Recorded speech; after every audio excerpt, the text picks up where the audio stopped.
Millet Marvels, changing the way world eats by Tenali Double Horse.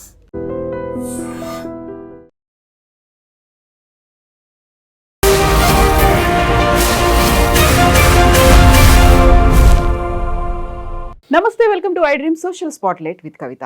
Artificial intelligence ఇప్పుడు అన్ని రంగాలకు ఒక ప్రమాదకరంగా మారింది అనేటువంటి వార్తతో పాటుగా క్రియేటివ్ ఫీల్డ్లో పెద్ద ఎఫెక్ట్ చూపించదు అనేటువంటి ఒక చిన్న నమ్మకం కూడా ఉండేది. బట్ క్రియేటివ్ ఫీల్డ్లో కూడా ఆర్టిఫిషియల్ ఇంటెలిజెన్స్ ఎంటర్ అయిన తర్వాత ఇప్పుడు ఏ ఒక్క రంగము దానికి అతీతం కాదు అనేటువంటి భావన వినిపిస్తుంది.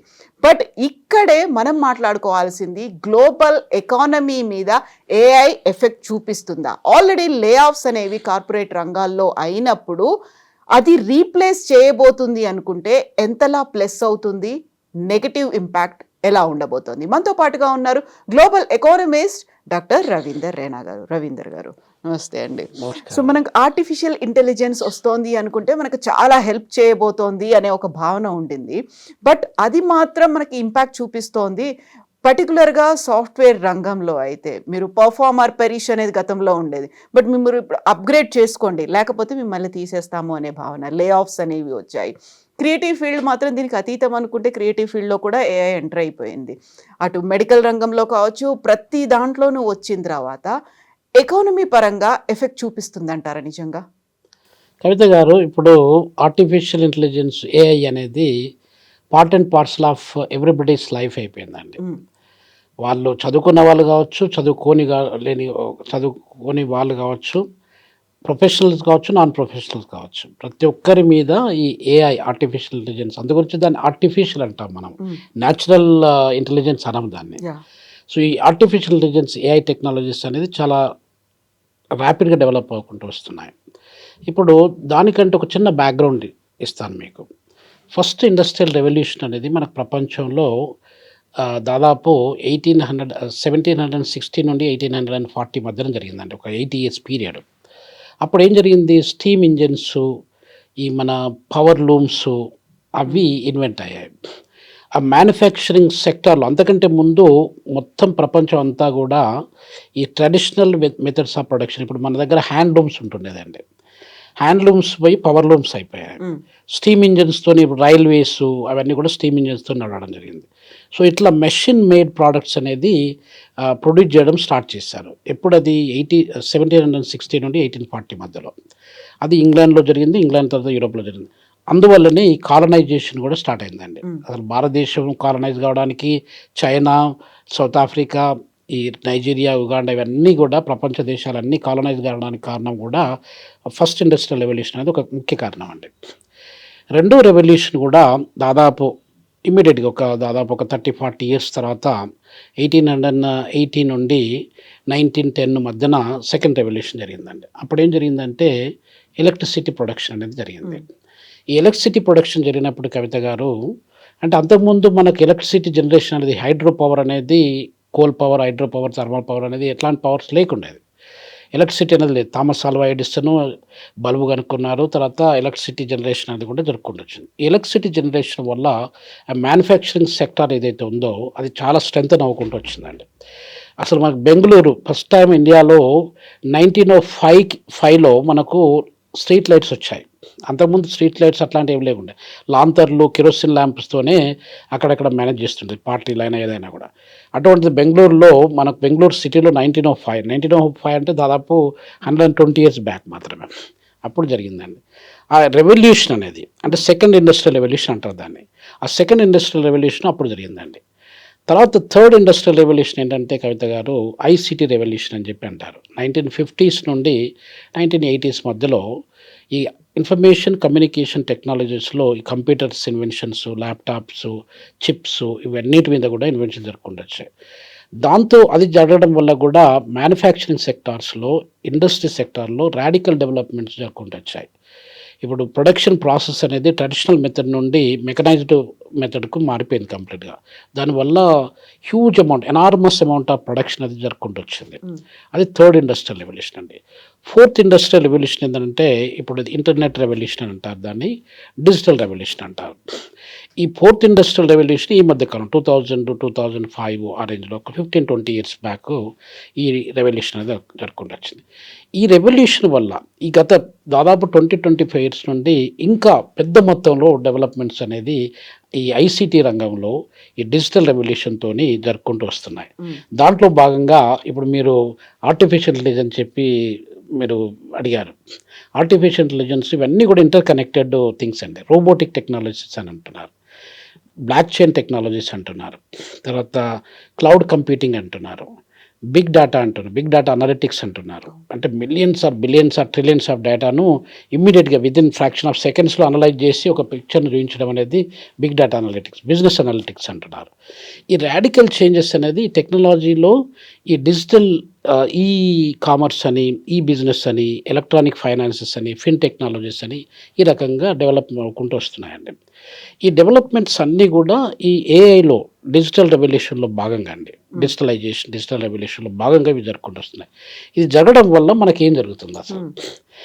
ఇప్పుడు మనకు ఈ లే ఆఫ్స్ అనేది జరుపుకుంటూ వస్తున్నాయి. గత దాదాపు ఒక 10 years నుండి మీరు చూసుకున్నట్టయితే ఈ యొక్క ఇండస్ట్రీస్ ఐసీటీ ఇండస్ట్రీస్లో పనిచేసే మెజారిటీ పీపుల్ చాలామంది వాళ్ళు లే ఆఫ్ గురి అయిపోయారు. అంటే రిట్రెంచ్మెంట్, ఉద్యోగాలు పోవడము ఇది జరుపుకుంటూ వస్తున్నది. అది ఎంత డెవలప్మెంట్ అంటే లాస్ట్ మంత్ ఏం జరిగింది, ఈ మంత్ ఏం జరిగింది, ఆ స్కిల్ అప్డేట్ మీ దగ్గర లేకపోతే, ఆ స్కిల్ గ్యాప్ మీ దగ్గర ఉన్నట్టయితే you are out of the job. ఇప్పుడు మీకు గూగుల్ ఉందనుకోండి, సుందర్ పిచ్చయ్య గారు మన CEO దానికి, గూగుల్ ఆల్ఫాబెట్స్ అంటారు. గూగుల్లో కూడా దాదాపు ఒక 3-4 years నుండి మీరు చూసుకున్నట్టయితే రెగ్యులర్గా యావరేజ్గా థౌజండ్స్ అంటే ఒక 15,000-20,000 పీపుల్ మనకు లే ఆఫ్ అవ్వకుంటూ వస్తున్నారు. 3,000 now and then, 5,000 now and then, ఇట్లా ఇది ఒకటి జరుగుతుంది. గూగుల్ అనేది one of the biggest tech companies in the world అండి. దాంతోపాటుగా మనకు ఇంకొక మన సత్యనారాయణల గారని మన హైదరాబాదు మన పబ్లిక్ ఏమంటారు హైదరాబాద్ పబ్లిక్ స్కూల్లో చదువుకున్నటువంటి వ్యక్తి, ఆయన CEO ఆఫ్ ద మైక్రోసాఫ్ట్ అండి. అతను కూడా బాధపడుకుంటూ చెప్పాడు, నేను మిమ్మల్ని మీతో పాటుగా నేను ఇన్ని సంవత్సరాలు నేను పనిచేస్తున్నాను, మిమ్మల్ని ఇప్పుడు ఉద్యోగం తొలగించడానికి నాకు చాలా బాధ అనిపిస్తుంది. ఎవరికైనా బాధ అనిపిస్తుంది, ఏ CEOకైనా కూడా బాధ అనిపించాలి. బాధ అనిపించకపోతే వాళ్ళు మిషన్ లాంటి వాళ్ళు అన్నట్లు లెక్క. సో అలాంటిది ఆయన పర్సనల్గా చెప్పారు, నాకు చాలా బాధ అనిపిస్తుంది, నాకు ఏడుపు వస్తుంది అని కూడా చెప్పారు అనమాట. అంటే అలాంటి పరిస్థితుల్లో వాళ్ళు తప్పనిసరి పరిస్థితుల్లో they are also trying to remove the people. ఎందుకంటే వాళ్ళని తొలగించకపోతే వీళ్ళకి సర్వైవల్ ఉండదు అనమాట. సో అలాంటి పరిస్థితుల్లో వీళ్ళు చేయాల్సి స్ట్రగుల్ ఫర్ ఎగ్జిస్టెన్స్ అంతే. మైక్రోసాఫ్ట్ అలానే చేస్తుంది, IBM కావచ్చు, అది అమెజాన్ కావచ్చు, ఏదైనా కావచ్చు. ఈ యొక్క ఉద్యోగంలో కవిత గారు ఎలాంటి డెవలప్మెంట్ జరుపుకుంటూ వచ్చాయి అంటే గత 5-6 years నుండి మీరు చూసుకున్నట్టయితే స్టాటిస్టిక్స్ను దాదాపు 90 million పీపుల్ ఉద్యోగాలు లేకుండా ఉన్న పరిస్థితికి వచ్చేసింది. అంటే నిన్న లాస్ట్ ఇయర్ మీరు ఉద్యోగాలు ఉన్నారు, ఇప్పుడు ఉద్యోగం లేదు మీకు. ఎందుకు? టెక్నాలజికల్ చేంజెస్ వల్ల. టెక్నాలజీకి ఇప్పుడు మేము ఏమంటామంటే ఎకనామిక్స్లో సీజనల్ ఎంప్లాయ్మెంట్ అంటాం. ఒక సెక్టార్లో ఒక టెక్నాలజికల్ రెవల్యూషన్ జరిగినప్పుడు ఆ టెక్నాలజీకి అనుకూలంగా ఉన్న వ్యక్తులు మాత్రమే ఫిట్ అయ్యి పనిచేస్తారు. దానికి కొంచెము ఇప్పుడు టెక్నాలజీ అనేది, నేను మాస్టర్ డిగ్రీ చేసినప్పుడు కవిత గారు అప్పుడు కంప్యూటర్ లేకుండే. నేను ఉస్మానియా యూనివర్సిటీలో మాస్టర్ డిగ్రీ 1990 నుండి 92లో చేసినప్పుడు అప్పుడే కంప్యూటర్ ల్యాబ్ అనేది మాకు ఎకనామిక్స్ డిపార్ట్మెంట్లో పెట్టారు ఆర్ట్స్ కాలేజ్లో. అప్పుడు కంప్యూటర్ ల్యాబ్ చూడడానికి సెల్లార్లో ఉంటే నేను అప్పుడప్పుడు చూడడానికి అద్దాల నుండి చూడడానికి వెళ్తుండేది. అది ఎంత ఉండేది కంప్యూటరు? 32 MB. అది PC పర్సనల్ కంప్యూటరు, చిన్న బాక్స్ లాగా ఉంటుండేది. 32 MB అండి దాని కెపాసిటీ. 32 MB అంటే ఇప్పుడు మీరు ఫోటో ఒకవేళ మీ స్మార్ట్ ఫోన్తో ఒకవేళ పిక్చర్ తీసుకున్నట్టయితే 50 MB కూడా ఉండొచ్చు అది. అంటే ఆ 50 MB ఫోటో దానిలో పట్టడానికి కూడా ఆస్కారం లేదనమాట. MS-DOS కంప్యూటర్స్ అని ఉంటుంది. అటువంటి కంప్యూటర్ ఎప్పుడు 33 years బ్యాక్ ముచ్చట చెప్తున్నాను నేను. 33 years బ్యాక్ అంత పరిస్థితిలో ఉన్నటువంటిది ఇప్పుడు ఫోన్స్ కూడా మనకు 1 TB ఫోన్స్ వచ్చాయండి, మెమరీ ఉన్నాయి. సో రాడికల్ చేంజెస్ జరుపుకుంటూ వచ్చాయి. ఇలాంటి చేంజెస్ జరిగినప్పుడు అంటే మాకు కంప్యూటర్ యాక్సెస్ లేదు అప్పుడు. కంప్యూటర్లు, ల్యాప్టాప్ అనేది అసలు we can't even think of laptop. పెద్ద కంప్యూటర్ 1950s 60sలో అమెరికన్ మిలిటరీ వాళ్ళు కూడా ఇప్పుడు పెద్ద మొత్తంలో కంప్యూటర్, ఇప్పుడు దాదాపు ఇంత ఈ రూమ్ సైజులో ఉన్నటువంటి కంప్యూటర్ను వాళ్ళు డెవలప్ చేసుకొని దాన్ని ఆపరేట్ చేసుకుంటూ వచ్చారు. దానికి చాలా లిమిటేషన్స్ ఉన్నాయి. ఏదైనా క్యారీ చేయాలంటే క్యారీ చేయలేము, అక్కడికే వచ్చి పని చేయడము, రకరకాల ప్రాబ్లమ్స్ ఉంటుంటాయి. ఏదైనా చిన్న పార్ట్ పోయినా కూడా మొత్తం దాన్ని రిపేర్ చేయడం, ఇదంతా చాలా ప్రాబ్లమ్స్ ఉంటుంది. ఇప్పుడు ఆ ప్రాబ్లమ్స్ అన్నీ పోయినాయండి. చిన్న చిన్న చిప్స్, చిన్న చిప్తోని 1 టెరాబైట్, 5 టెరాబైట్, 10 టెరాబైట్ కూడా మీరు మెమొరీని ప్రొడ్యూస్ చేయడానికి ఆస్కారం ఉందండి. సో ఈ రాడికల్ డెవలప్మెంట్ జరిగినప్పుడు, ఇప్పుడు నేనున్నాను అనుకోండి, ఈ ఆర్టిఫిషియల్ ఇంటెలిజెన్స్ ఉన్నాయి, రాబోటిక్ టెక్నాలజీస్ వచ్చాయి, ఆర్టిఫిషియల్ ఇంటెలిజెన్స్లో చాట్ బోట్స్ వచ్చాయి, తర్వాత మనకు రకరకాల యాంగిల్స్లో ఏమంటారు దాన్ని, చాట్ జీపీటీ వచ్చింది. ఈ డెవలప్మెంట్స్ వచ్చినప్పుడు కవిత గారు, నన్ను అప్డేట్ చేసుకోకపోతే I'm out of the field. So అది అంటే ఇప్పుడు దాదాపు మనకు 3-4 జనరేషన్స్ ఉన్నాయి. బేబీ బూమర్స్ అని ఒక జనరేషన్ ఉంటుంది. 1940s నుండి దాదాపు 60s మధ్యలో, 70s ఎర్లీ పార్ట్లో ఉన్న వాళ్ళందరూ కూడా బేబీ బూమర్స్ అని అంటాం మనం. తర్వాత వై జనరేషన్ అని చెప్పి ఒకటి ఉంటుంది, అది మా జనరేషన్ అనుకోండి. వై జనరేషన్ తర్వాత కొంతమంది ఏమంటారు మిలీనియల్స్ అని చెప్పి అంటూ ఉంటారు. మిలీనియల్ జనరేషన్ వచ్చేది ఇప్పుడు జెడ్ జనరేషన్ అని చెప్పి అంటూ ఉంటారు. జెడ్ అంటారు, జనరేషన్ జెడ్ అని. సో ఈ 4 జనరేషన్స్లో ఎక్కువ అడ్వాంటేజ్ ఎవరికి ఉందండి? ఈ ఆర్టిఫిషియల్ ఇంటెలిజెన్స్ నేర్చుకొని ఆ పని చేసేంత తాకత్తు, వారికి స్కిల్, డెక్స్టరిటీ అనేది ఓన్లీ జెడ్ జనరేషన్కి మాత్రమే ఉంది. కొంతవరకు వై జనరేషన్ కూడా కూస్తూ ఉంటుండవచ్చు. మిగతా జనరేషన్కి, ఎక్స్ జనరేషన్కి చాలా తక్కువ అండి. సో ఇలాంటప్పుడు ఈ గ్యాప్ వల్ల ఎవరు ఎఫెక్ట్ అవుతున్నారు? మెజారిటీ పీపుల్ ఎవరైతే ఉన్నారో, those are in 40s, 50s, 60sలో ఉన్న వాళ్ళందరూ ఎఫెక్ట్ అయిపోతారు. వాళ్ళకు ఉద్యోగాలు ఎట్లా మరి? ఇప్పుడు వేరే ఉద్యోగం చేయాలంటే వాళ్ళకి ఇంకా పరిస్థితి లేదు కదా. సో ఇది జరుపుకుంటూ వస్తున్నాం. అంటే దాదాపు 90 మిలియన్ జాబ్స్ అనేది దీనివల్ల ఎఫెక్ట్ అయిందండి. ఇంకొక విషయం కవిత గారు, ILO అనేది మనకు ఇండియన్ లేబర్ ఆర్గనైజేషన్ అని ఒక ఇంటర్నేషనల్ ఆర్గనైజేషన్ ఉంది, యునైటెడ్ నేషన్స్ వాళ్ళది. వాళ్ళు ఒక అసెస్మెంట్ చేశారు, అసలు ఏం జరగబోతుంది, జాబ్స్ ఏ రకంగా మనకు లూజ్ కావడానికి ఆస్కారం ఉంది, industrial revolution versus employment and unemployment. వాళ్ళు చెప్పిన విషయం ఏంటంటే కవిత గారు, ప్రతి 10 మందిలో 6 ఉద్యోగాలు పోవడానికి ఆస్కారం ఉందంట. అన్ని రంగాలలో. అంటే 4 మాత్రమే ఉద్యోగాలు. అంటే ఇప్పుడు వచ్చే దాదాపు 10-15 years టైం లోపట్ల ఇప్పుడున్న 10 మందిలో 6 ఉద్యోగాలు పోయి 4 మాత్రం ఉన్నట్టయితే ఎలాంటి పరిణామాలు జరుగుతాయి అనేది ఒకసారి ఆలోచన చేయండి. సో ఈ ఆలోచనలో భాగంగా కవిత గారు రాడికల్ చేంజెస్ వస్తున్నాయి. మొన్న ఒకటి జనవరి 7th రోజు, జనవరి 7th, 2025 రోజు వరల్డ్ ఎకనామిక్ ఫోరం వాళ్ళు ఒక రిపోర్ట్ విడుదల చేశారు. ఆ రిపోర్ట్ దేని గురించి విడుదల చేశారంటే కవిత గారు, ఫ్యూచర్ ఆఫ్ జాబ్స్. ఆ ఫ్యూచర్ ఆఫ్ జాబ్స్ అనేది ఇంటర్నెట్లో కూడా ఎవరైనా దాని గురించి బ్రౌజ్ చేసి ఆ రిపోర్ట్ చూడొచ్చు. దానిలో ఏం చెప్పారంటే క్లియర్ కట్గా, వాళ్ళు దాదాపు థౌజండ్స్ ఆఫ్ పీపుల్, ఒక 15,000 CEOs all over the world వాళ్ళు ఇంటర్వ్యూ చేశారు. ఏం జరగబోతుంది, ఆటోమేషన్కి ఈ మిషన్ లెర్నింగ్ వాటి గురించి మీరు ఎక్కువ ఇంట్రెస్ట్ చూపిస్తున్నారా, ఒకవేళ ఇంట్రెస్ట్ చూపించకపోతే మీ కంపెనీ మీద వాటి పరిణామాలు ఎలా ఉంటాయి, technological changes and its impact on your company if you don't adapt the technology, if you adapt the technology what is going to happen అనే డిఫరెంట్ యాంగిల్స్లో వాళ్ళు సర్వే చేశారండి. దాదాపు ఒక more than 28,000 పీపుల్ని వాళ్ళు ఇంటర్వ్యూ చేశారు. ఎంప్లాయీస్ కావచ్చు, రకరకాల పీపుల్, రకరకాల ఇండస్ట్రీస్లో పనిచేసేవారు. వాళ్ళందరూ చెప్పిన విషయం ఏంటంటే Kavitha garu, artificial intelligence it's playing it's dominant role అండి. మనము ఎక్స్పెక్ట్ చేసిన దానికంటే ఎక్కువ మొత్తంలో ఆర్టిఫిషియల్ ఇంటెలిజెన్స్ ప్లే చేసుకుంటూ వస్తుంది. ఒక దయ్యం లాగా తయారైంది అనుకోండి. అది మనకు మంచి చేసే కంటే ఒక్కోసారి చెడు చేస్తుంది. ఇప్పుడు దయ్యం అనేది most of the time it will does harm than the male అనేది కదా. సో ఈ యొక్క ఆర్టిఫిషియల్ ఇంటెలిజెన్స్ కూడా మనకు ఒక రకంగా, అంటే ఇప్పుడు ఎవరైతే ఉన్నారో వాళ్ళందరూ ఐటీ నేర్చుకోవాలి. పైథాన్ కానివ్వండి, కొత్త ప్రోగ్రామ్స్ ఏదైతే వచ్చాయో, C++ అట్లా, ఇవి నేర్చుకోకపోతే మీరు ఇక you can't find any job అనమాట. సో దీనిలో భాగంగా 270 మిలియన్ల జాబులు, కొత్త జాబ్స్కు కూడా క్రియేట్ కాబోతున్నాయండి. జాబ్ లాస్ అనేది దేరు, కొత్త జాబ్స్ క్రియేషన్ కూడా 270 million new jobs are going to created in the coming దాదాపు ఒక 10 years లోపల క్రియేట్ కావడానికి ఆస్కారం ఉంది. కాకపోతే వాళ్ళు అప్గ్రేడ్ చేసుకొని మారుతున్నటువంటి టెక్నాలజీ, ఎమర్జింగ్గా వస్తున్నటువంటి వీటిని అప్డేట్ చేసుకుంటే తప్ప ఆ జాబ్స్ అనేవి ఉండవు. ఆ జాబ్స్ వీళ్ళకి రావు. ఇప్పుడు ఎగ్జిస్టింగ్ జనరేషన్లో చాలామంది టెక్నోబార్న్ చిల్డ్రన్ అంటారు వాళ్ళని. మొత్తం ఫోన్తో పుట్టిన వాళ్ళు ఎక్కువ మంది ఉన్నారు ఈ కాలంలో. దాదాపు ఇప్పుడు 2000 నుండి 2005 నుండి ఈ 20-25 years నుండి పుట్టిన పిల్లలందరూ కూడా smart technologies, smart phone, digital technologies వీటితోనే పుట్టి పెరిగిన వాళ్ళు ఉన్నారండి. చిన్నప్పటి నుండి వాళ్ళు ఇప్పటి వరకు కూడా phone, laptops, digital items, devices మీద ఉన్నారు. వీళ్ళు ఒకవేళ అంటే ఇప్పుడు బీఏ బీకామ్ చేసిన వాళ్ళు ఉన్నారు అనుకోండి, తర్వాత వేరే రకరకాల కోర్సెస్ ట్రెడిషనల్ బీఎస్సీ చేసిన వాళ్ళు అనుకో, అంటే కంప్యూటర్స్ లేకుండా వాళ్ళు మీరు మ్యాథమెటిక్స్ చేసినా, మీరు స్టాటిస్టిక్స్ చేసినా, మీరు ఎకనామిక్స్ చేసినా, మీరు కామర్స్ చేసినా, ఏదైనా చేసినా కూడా కంప్యూటర్స్ లేకుండా మీరు అదే కోర్సెస్ మీద వాటి మీద డిపెండెంట్ అయితే మీకు జాబ్స్ అనేది చాలా కష్టం. సో మీ ఫ్యూచర్ అనేది కూడా చాలా కష్టంగా ఉంటుంది. జాబ్ ఇప్పుడు మనందరం కూడా జాబ్ ఓరియంటెడ్ పీపుల్ అండి. ఎక్కువ శాతం ఇండియా కావచ్చు, ఈవెన్ జర్మనీలో మేము ఒక రీసెర్చ్ సర్వే చేసి ఉంటాం. 2009లో నేను నమీబియాలో పనిచేస్తున్నప్పుడు ఒక రీసెర్చ్ సర్వే చేశాము. ఆ రీసెర్చ్ సర్వేలో భాగంగా నమీబియన్ స్టూడెంట్స్ ఏమనుకుంటున్నారు ఎంటర్‌ప్రెన్యూర్‌షిప్ గురించి, జర్మన్ స్టూడెంట్స్ ఏమనుకుంటున్నారు, ఆ కంపారిటివ్ స్టడీ చేశాం.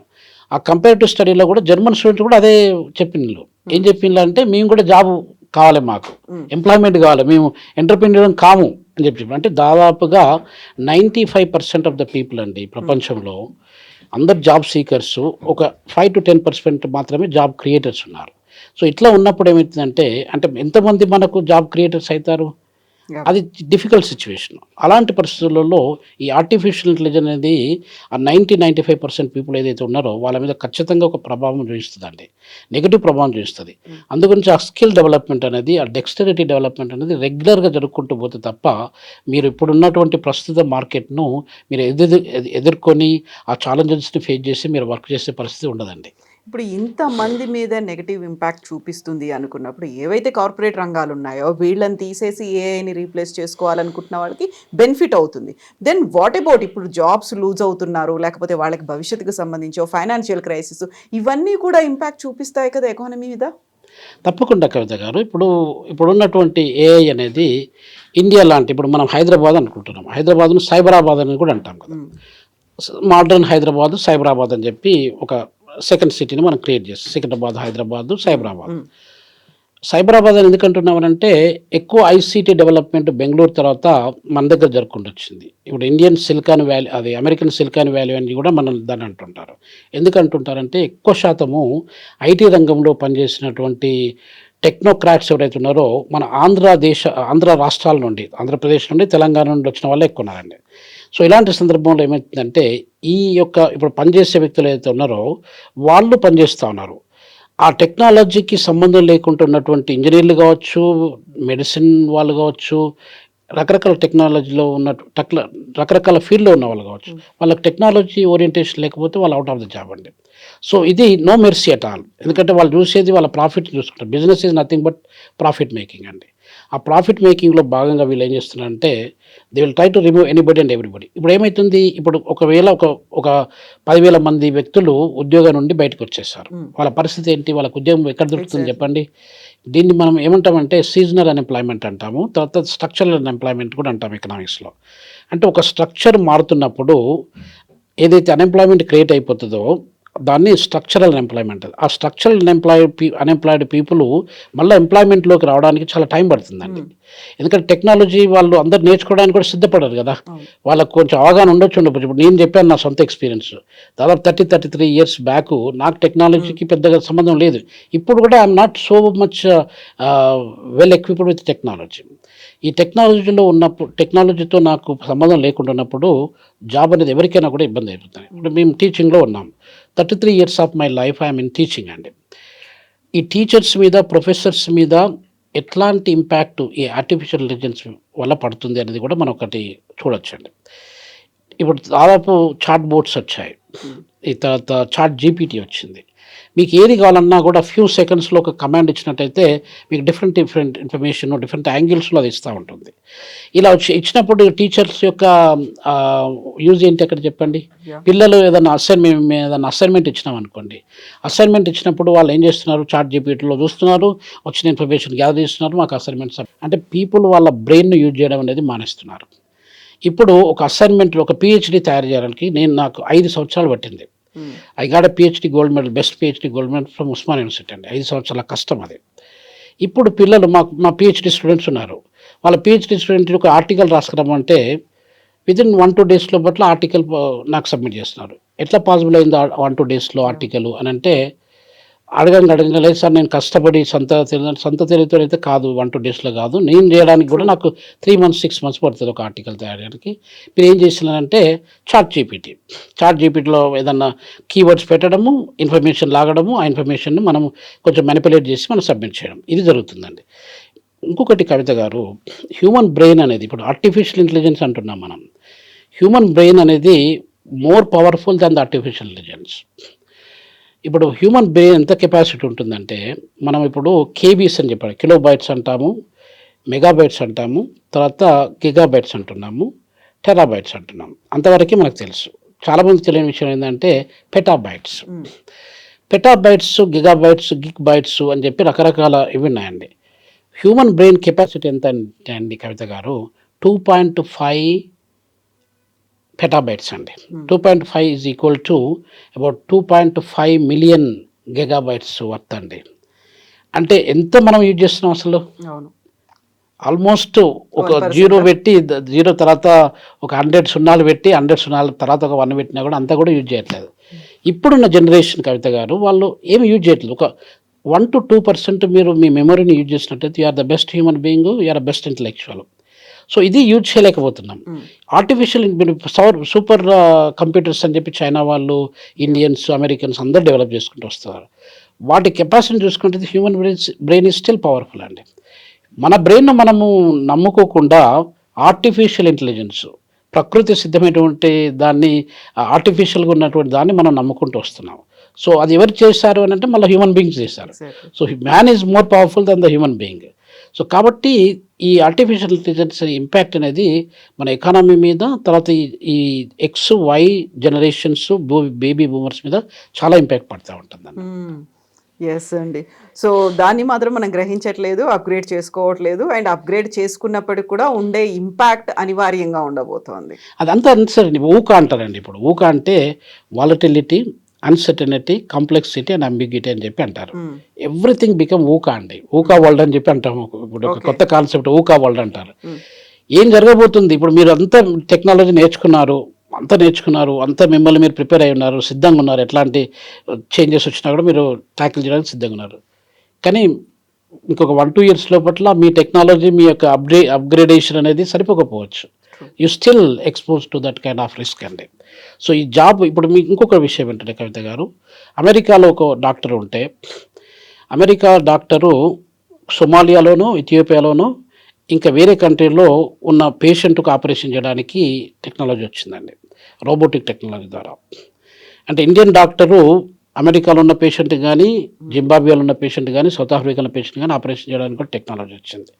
ఇప్పుడు నేనున్నాను అనుకోండి, నేను ఒక ఎకనామిక్స్లో ఒక topic, competitional economics, structural equation modelling ఏదో టీచ్ చేస్తున్నాను, లేకపోతే డిమాండ్ ఫోర్కాస్టింగ్ టీచ్ చేస్తున్నాను. నేను టీచ్ చేయనక్కర్లేదు. ఒకవేళ పిల్లలు నా ఫేస్ చూడడం ఇష్టం లేదనుకోండి, చిరంజీవి ఫేసో, లేకపోతే నాగార్జున ఫేసో, లేకపోతే ఇంకెవరన్నా అమితాబ్ బచ్చన్ ఫేస్ చూడడం ఇష్టం ఉండదు అనుకోండి, వాళ్ళ ఫేస్ను మనం అక్కడ క్రియేట్ చేసేసి, ఒకవేళ నా వాయిస్ వాళ్ళకి ఇష్టం లేకపోతే వాళ్ళ వాయిస్ని యాడ్ చేసి ఆ టాపిక్ మీద వాళ్ళు టీచ్ చేయమంటే వాళ్ళు టీచ్ చేస్తూ ఉంటారు. అంటే చిరంజీవి టీచ్ చేస్తాడు, చిరంజీవి ప్రొఫెసర్ అయిపోతాడు, అది టీచ్ చేస్తాడు. అంత టెక్నాలజికల్ డెవలప్మెంట్స్ వచ్చాయండి. లాంగ్వేజ్లో కూడా, ఏ లాంగ్వేజ్ మీకు తెలుగు కావాలంటే తెలుగు, హిందీ కావాలంటే హిందీ, ఉర్దూ కావాలంటే ఉర్దూ. సో ఇట్లాంటి డెవలప్మెంట్స్ వచ్చినప్పుడు టీచర్స్ యొక్క ఫ్యూచర్ ఏంటి? ఇప్పుడు ఈ ఆర్టిఫిషియల్ ఇంటెలిజెన్స్, ఈ టెక్నాలజీ అనేది టీచర్ల కంటే గొప్పయా? అది మనం ఏమంటాము, మాతృదేవోభవ, పితృదేవోభవ, ఆచార్య దేవోభవ అని అంటాం కదా. ఇప్పుడు ఆచార్య దేవోభవ అనడానికి కాదు, ఆర్టిఫిషియల్ ఇంటెలిజెన్స్ దేవోభవ అని చెప్పి అనాల్సి వస్తుంది. సో ఇది జరుపుకుంటూ వస్తుంది. ఇది అంత డిస్ట్రక్టివ్ చేయడానికి, అంటే హ్యూమానిటీ మీద కవిత గారు గత వచ్చే సంవత్సరాలలో చాలా డిస్ట్రక్షన్గా మారడానికి ఆస్కారం ఉంటుంది. మనందరం ఇప్పుడు నేను ముందు చెప్పినట్టుగా చాలా వరకు మనం జాబ్ సీకర్స్మి, జాబ్ ప్రొవైడర్స్ కాదు. జాబ్ సీకర్స్ అయినప్పుడు ఇలాంటి రాడికల్ చేంజెస్ వచ్చినప్పుడు వీళ్ళ పరిస్థితి ఏంటి? ఎంతమంది గవర్నమెంట్ ఎంతమందిని సాదుకుంటూ వస్తుంది చెప్పండి? అన్ఎంప్లాయ్మెంట్ భృతి అనేది అమెరికాలోనో, న్యూజిలాండ్లోనో, ఆస్ట్రేలియాలో అక్కడిక్కడ ఇస్తూ ఉంటారు. మన భారతదేశం లాంటి దేశంలో కొన్ని మిలియన్స్ ఆఫ్ పీపుల్ ఉన్నారు. వాళ్ళందరికీ కూడా నెలకు 5,000 రూపాయలు, 10,000 రూపాయలు అంటే గవర్నమెంట్ ఎక్కడి నుంచి తీసుకొస్తుంది చెప్పండి? సో కాబట్టి చాలా చాలా మనం బ్యాలెన్స్గా దాన్ని వర్కౌట్ చేయాలండి. సైబర్ లాస్ ఉన్నాయి, మొరాలిటీస్ ఉన్నాయి. ఉన్నాయి, ఎథిక్స్ ఉన్నాయి, ఎక్కడ మనం ఆర్టిఫిషియల్ ఇంటెలిజెన్స్ యూజ్ చేయాలి, ఎంతవరకు యూజ్ చేయాలి అనే దాన్ని మనం ఒక ప్రాపర్ పద్ధతిలో దాన్ని ట్యాకిల్ చేసుకున్నట్టయితే ఈ ఆర్టిఫిషియల్ ఇంటెలిజెన్స్ అనేది మనం యూజ్ చేసుకోవాలి. దానివల్ల మనకు ఎఫిషియన్సీ ఇంప్రూవ్ అవుతుందండి. సైంటిఫిక్గా మనము ఏదన్నా ఇప్పుడు సపోజ్ ఒక విషయం ట్యాకిల్ చేయాలంటే సైంటిఫిక్ ట్రూత్ అనేది దాంట్లో మనకు కనిపిస్తూ ఉంటుంది. సో ఎఫిషియన్సీ, ఎఫికసీ అనేది ఆర్టిఫిషియల్ ఇంటెలిజెన్స్లో ఉన్నంత ఇదిగా హ్యూమన్ దాని మీద ఉండకపోవచ్చు. హ్యూమన్ ఎర్రర్స్ ఆర్ కామన్ కదండి. సో ఇది ఈ రకంగా మనం ఇండస్ట్రీలో కానివ్వండి, రీఫైన్మెంట్లో కానివ్వండి, ఆర్కిటెక్చర్లో కానివ్వండి, డిజైన్లో కానివ్వండి, ఇన్నోవేషన్లో కానివ్వండి, సైన్స్ టెక్నాలజీ డిస్కవరీస్లో కానివ్వండి దీన్ని యూజ్ చేసుకోవచ్చు. యూజ్ చేసుకొని ఇప్పుడు ఎనర్జీ ప్రొడక్షన్ కానివ్వండి, ఇట్లా దీంట్లో మనం దాన్ని ఫోర్కాస్టింగ్లో కానివ్వండి, అక్యురసీ ఫోర్కాస్ట్. ఇప్పుడు మనకు వానలు వస్తాయి, వర్షాలు వస్తున్నాయి, వర్షాలు ఎట్లా వస్తాయి, ఎంతకు వస్తాయి, దాన్ని ఎట్లా మనం మిటిగేషన్ మెజర్స్, ఇవన్నీ కూడా ఆర్టిఫిషియల్ ఇంటెలిజెన్స్ను మనము యూజ్ చేసుకొని వాటిని కొంచెం మిటిగేట్ చేయడానికి కానీ, లేకపోతే వాటిని కొంచెం మనము ముందు జాగ్రత్త పడడానికి కానీ దాన్ని యూజ్ చేసుకోవచ్చు అండి. ఎస్ రవీందర్ గారు, థ్యాంక్ యూ సో మచ్ అండి. థ్యాంక్ యూ అండి కవిత గారు, నమస్తే. Thank you.